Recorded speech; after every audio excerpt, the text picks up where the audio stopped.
अपने आसपास की दुनिया को ध्यान से देखें। हम स्वतंत्रता, समानता और न्याय की बात करते हैं। हम मतदान करते हैं, बहस करते हैं और विरोध भी करते हैं।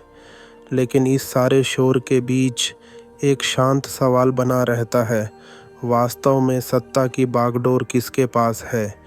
हम में से बाकी लोग मेहनत करते हैं तो किसे फ़ायदा होता है?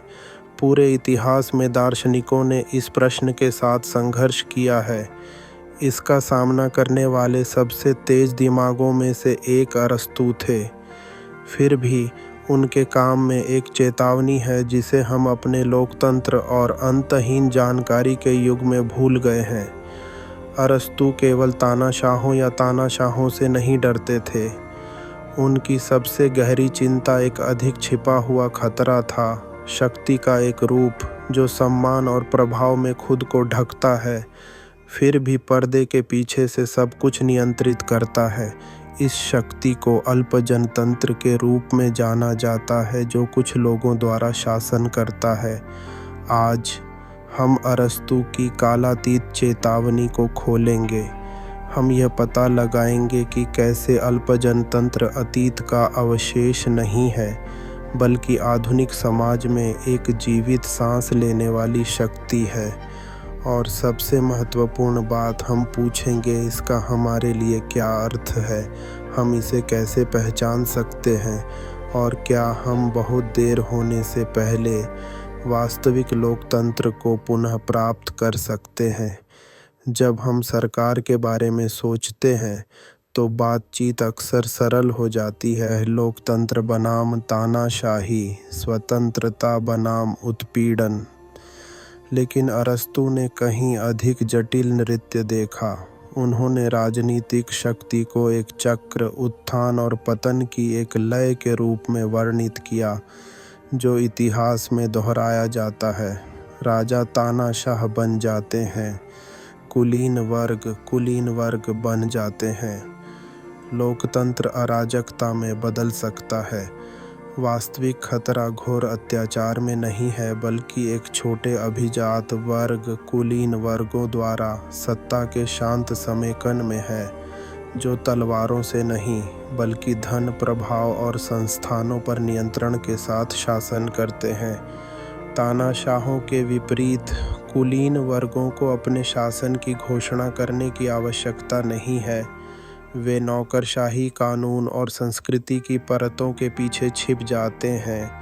वे प्रणाली को इतनी सूक्ष्मता से आकार देते हैं कि अधिकांश लोगों को कभी एहसास नहीं होता कि वे कुछ लोगों द्वारा शासित हैं। अरस्तू ने इसे अभिजात वर्ग का भ्रष्टाचार कहा, जहां लोगों को जनता की भलाई के लिए काम करना चाहिए, वे केवल अपनी ही सेवा करना शुरू करते हैं।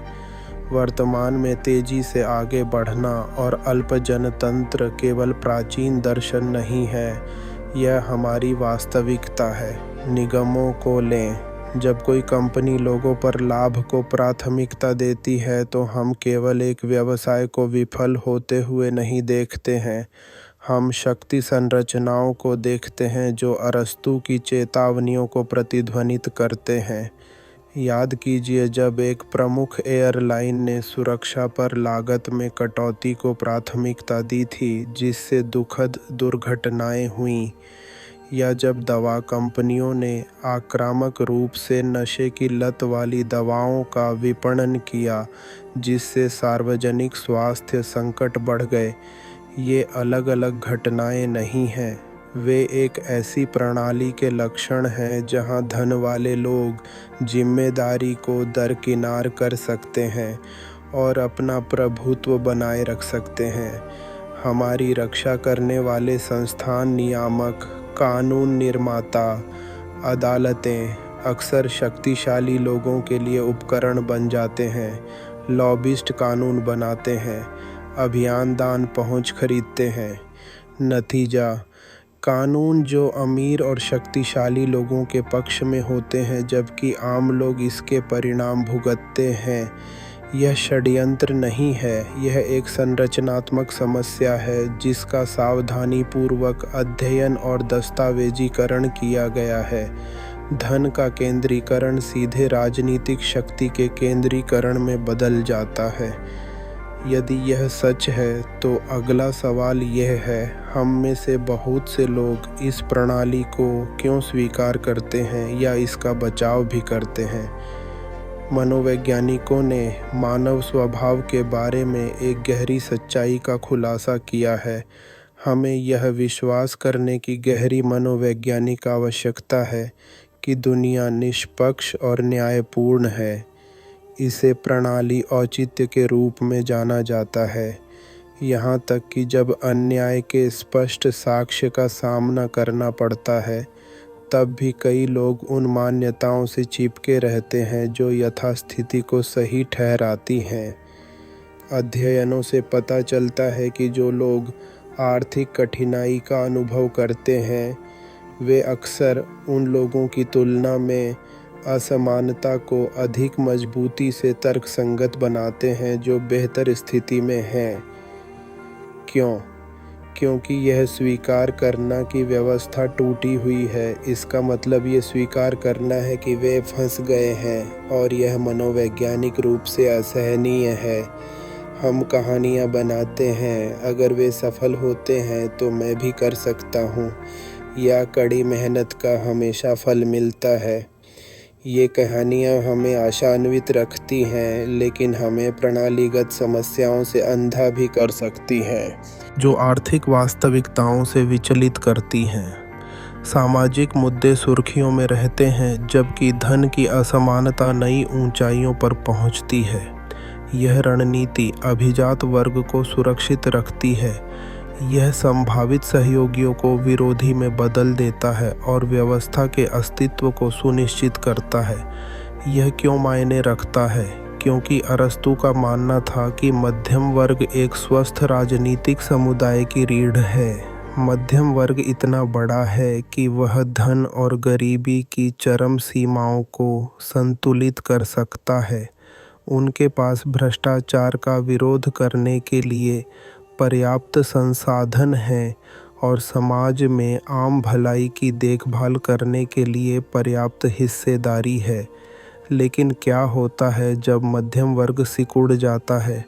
आज हम देखते हैं कि मध्यम वर्ग स्थिर मजदूरी, बढ़ती लागत और कर्ज से दबा हुआ है। धन शीर्ष पर केंद्रित है जैसा पहले कभी नहीं था। एक मजबूत मध्यम वर्ग के बिना समाज ध्रुवीकृत, नाजुक और भ्रष्टाचार के लिए परिपक्व हो जाता है। लोकतंत्र एक स्वस्थ माध्यम पर निर्भर करता है, न केवल मतदान के लिए बल्कि नागरिक जीवन, शिक्षा और सामाजिक विश्वास को बनाए रखने के लिए। हम यह सोचना पसंद करते हैं कि लोकतंत्र का मतलब वास्तविक विकल्प है, लेकिन गहराई से देखें और भ्रम स्पष्ट हो जाता है। पैसा उन लोगों को प्रभावित करता है जो पद के लिए दौड़ते हैं। मीडिया नियंत्रित करता है कि किन मुद्दों पर चर्चा की जाती है।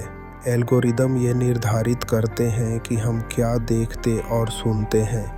हम जो विकल्प चुनते हैं वे अक्सर पूर्व अनुमोदित विकल्पों के बीच होते हैं, जो आम नागरिकों से दूर हितों द्वारा आकार दिए जाते हैं। मतदान एक अनुष्ठान बन जाता है जो इसे चुनौती देने के बजाय कुलीन नियंत्रण को वैध बनाता है। यह आकस्मिक नहीं है, यह शक्ति का एक परिष्कृत रूप है जिसे खुले और सहभागी दिखाई देते हुए कुछ लोगों को नियंत्रण में रखने के लिए डिज़ाइन किया गया है। अरस्तू ने चेतावनी दी कि सद्गुण के बिना लोकतंत्र बर्बाद हो जाता है।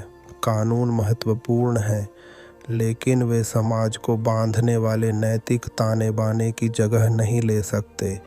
जब नागरिक ईमानदारी से ऊपर धन, सेवा से ऊपर प्रसिद्धि और आम भलाई से ऊपर व्यक्तिगत लाभ को महत्व देते हैं तो लोकतंत्र क्षय हो जाता है। आज हम एक ऐसी संस्कृति में रहते हैं जो उपभोग, व्यक्तिवाद और तमाशा का महिमा मंडन करती है। सोशल मीडिया तर्कपूर्ण बहस पर आक्रोश और क्लिक को पुरस्कृत करता है। इस वातावरण में सद्गुण, न्याय, ईमानदारी और दूसरों के कल्याण के लिए प्रतिबद्धता जीवित रहने के लिए संघर्ष करती है। सद्गुण के बिना लोकतंत्र एक खोखला खोल है। क्या सारी उम्मीदें खत्म हो गई हैं?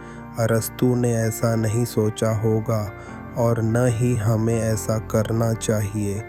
वे व्यापक भागीदारी और नागरिक गुणों में निहित संवैधानिक सरकार की शक्ति में विश्वास करते थे, जिसे वे राजनीति कहते थे। तो आज वह कैसा दिख सकता है? सबसे पहले हमें पैसे की पकड़ से राजनीतिक व्यवस्था को फिर से हासिल करने की आवश्यकता है। सार्वजनिक अभियान, वित्त पोषण, पारदर्शिता और लॉबिंग पर प्रतिबंध महत्वपूर्ण है। दूसरा, प्रगतिशील कराधान और श्रमिकों के अधिकारों जैसे आर्थिक सुधार शक्ति को फिर से संतुलित कर सकते हैं और मध्यम वर्ग को पुनर्जीवित कर सकते हैं। तीसरा, शिक्षा एक प्राथमिकता होनी चाहिए, न केवल नौकरियों के लिए बल्कि सूचित संलग्न नागरिकों को विकसित करने के लिए जो समझते हैं कि शक्ति कैसे काम करती है। चौथा, व्यक्तिगत धन और प्रसिद्धि पर समुदाय, सेवा और साझा समृद्धि का जश्न मनाने के लिए संस्कृति को बदलना चाहिए। बदलाव जागरूकता से शुरू होता है, लेकिन यह यहीं ख़त्म नहीं होता है। आपकी आवाज़ मायने रखती है बातचीत में, चुनावों में, आपके समुदाय में। स्वतंत्र मीडिया का समर्थन करें, नेताओं से जवाबदेही की मांग करें, स्थानीय रूप से शामिल हों जहां निर्णय अभी भी आपके जीवन को सीधे प्रभावित करते हैं। डिवाइड्स को मजबूत करने के बजाय उनमें कनेक्शन बनाएं। याद रखें, लोकतंत्र दर्शकों का खेल नहीं है। यह सृजन, नवीकरण और देखभाल का एक निरंतर कार्य है। अरस्तू की चेतावनी के 2.5 सहस्राब्दियों के बाद भी चुनौती बनी हुई है। हम लोकतंत्र के रूप में प्रच्छन्न एक अल्प जनतंत्र का सामना करते हैं, एक ऐसा समाज जहां सत्ता केंद्रित है लेकिन छिपी हुई है। लेकिन हमारे पास बदलाव की क्षमता भी है।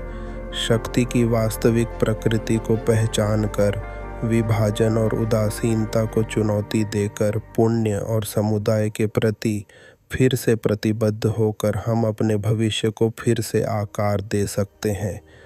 सवाल यह नहीं है कि क्या अल्प जनतंत्र मौजूद है, यह वही है जो अब आप करेंगे जब आप इसे देखेंगे।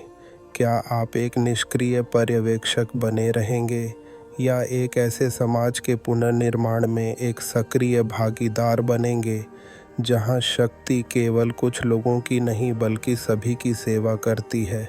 चुनाव आपका है।